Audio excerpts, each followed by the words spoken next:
ഏറെ ചർച്ചയായ തന്റെ ആദ്യ ചിത്രമായ 21 ഗ്രാംസിന് ശേഷം ബിപിൻ കൃഷ്ണ എഴുതി സംവിധാനം ചെയ്ത സിനിമയാണ് സാഹസം സിനിമ ഇറങ്ങുന്നതിന് മുമ്പ് തന്നെ നമുക്കറിയാം ഇതിനകത്ത് ഓണം മൂഡ് എന്നുള്ള പാട്ട് എല്ലാ ഓണ റീൽസുകളിലും അതിലൊക്കെ ഒരു പ്രധാന മ്യൂസിക്കായിട്ട് ഹിറ്റ് ചാർട്ടിൽ തന്നെ ഇടം നേടിയിട്ടുണ്ട്. അപ്പോൾ സിനിമയ്ക്കകത്ത് ആ വൈബ് ഉണ്ടായിരുന്നു എന്നാണ് നോക്കുന്നത്.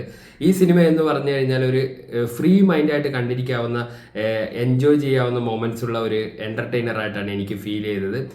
അതിന് ഏറ്റവും വലിയ പ്രത്യേകത ഇതിനകത്ത് കാസ്റ്റിങ്ങിലുള്ള ചില കൗതുകങ്ങളാണ്. അത് ബാബു ആന്റണിയുടെ കാസ്റ്റിംഗ് ആയാലും അതുപോലെ തന്നെ നരേൻ ചെയ്ത പോലീസ് ഇൻസ്പെക്ടറുടെ ആ ഒരു ക്യാരക്ടറായാലും വളരെ വെറൈറ്റി ആയിട്ട് അവരുടെ ഇത്രയും സീനിയർ ആക്ടേഴ്സിനെ ഇതിനകത്ത് ട്രീറ്റ് ചെയ്തിട്ടുണ്ട്.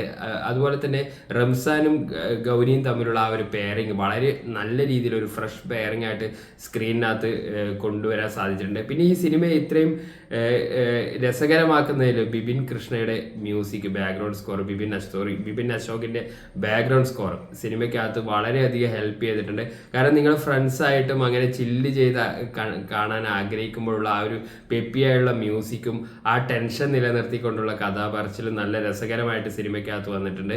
പാട്ട് സീനുകളൊക്കെ നന്നായിട്ട് കളർഫുൾ ആയിട്ട് തന്നെ സിനിമയ്ക്കകത്തേക്ക് വന്നിട്ടുണ്ട്. ഇതൊരു ഓണം ഫെസ്റ്റിവൽ സീസണിലേക്ക് യൂത്തിനെ ആകർഷിക്കാനുള്ള സിനിമയ്ക്ക് എന്താണോ വേണ്ടത് അതൊക്കെ അടിപൊളിയായിട്ട് വന്നിട്ടുണ്ട്. എന്നാൽ തന്നെ എല്ലാ രംഗങ്ങളും അടിപൊളിയായി എന്ന് പറയാൻ പറ്റില്ല. ചില ലോസ് ഉണ്ടെങ്കിലും ക്ലൈമാക്സിലേക്ക് വരുമ്പോൾ അതൊക്കെ മറികടന്ന് നമ്മുടെ ഒരു പഴയ മഴ പെയ്യുന്നു ബദ്ദളം കൊട്ടുന്നു അതുപോലുള്ള പ്രിയദർശൻ മൂവികളിൽ എല്ലാവരും ഒരു സ്ഥലത്തേക്ക് ക്ലൈമാക്സിലേക്ക് എത്തി അവിടെ നടക്കുന്ന ഒരു കൂട്ടപ്പൊരിച്ചിൽ ആ ഒരു രീതിയിലേക്കാണ് കഥ പറയുന്നത് കൊണ്ടുവന്ന് എത്തിച്ചിരിക്കുന്നത്.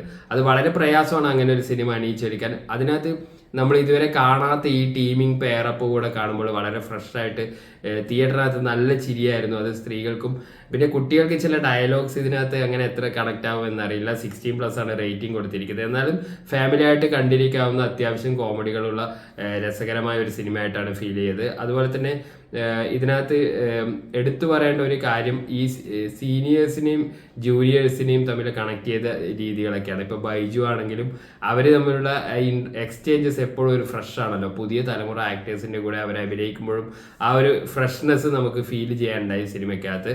അതുപോലെ തന്നെ ഭഗത് മാനുവൽ നല്ലൊരു ഭഗത് മാനുവലിൻ്റെ ചില സീനുകൾ കാണുമ്പോൾ നമുക്ക് ആട് ഫീൽ ചെയ്തു. ഒരു ക്യാരക്ടറൈസേഷനിൽ അദ്ദേഹം അടിപൊളിയാണ്. കാരണം ആ ഒരു ക്യാരക്ടറിൻ്റെ മാനറിസംസും ആ ഒരു ലുക്കും എല്ലാം ഒരു തനി ലോക്കൽ ക്യാരക്ടർ ഭഗത്ത് ഗംഭീരമായിട്ട് ചെയ്തിട്ടുണ്ട്. അതുപോലെ ഓരോ കാസ്റ്റും അവരവരുടെ സൈഡ് നന്നായിട്ട് പെർഫോം ചെയ്ത 2.5 മണിക്കൂർ നമുക്ക് തിയേറ്ററിനകത്ത് ജസ്റ്റ് ചില്ലായിട്ട് കണ്ടിരിക്കാവുന്ന ഒരു ബ്രീസി ആയിട്ടുള്ള ഒരു എന്റർടൈനർ ആയിട്ടാണ് ഫീൽ ചെയ്തത്. അതിനകത്ത് എല്ലാം ഉണ്ട്. പ്രേമമുണ്ട്, ഫൈറ്റ് ഉണ്ട്, അതുപോലെ തന്നെ കൺഫ്യൂഷൻസ് ഉണ്ട്, കോമഡികളുണ്ട്, എല്ലാം കൊണ്ടും. അതായത് ശബരീഷ് വർമ്മയുടെ ക്ലൈമാക്സിലേക്ക് എത്തുമ്പോൾ ഫ്ലാറ്റിനകത്തെ സീനൊക്കെ അത് കുറച്ച് മുതിർന്നവർക്ക് കാണാനുള്ള കോമഡിയാണ്. അത് ആ ടൈമിങ്ങും അത് നല്ല രസകരമായിട്ട് ആ വില്ലനുമായിട്ടുള്ള ആ സീൻ വന്നിട്ടുണ്ട്.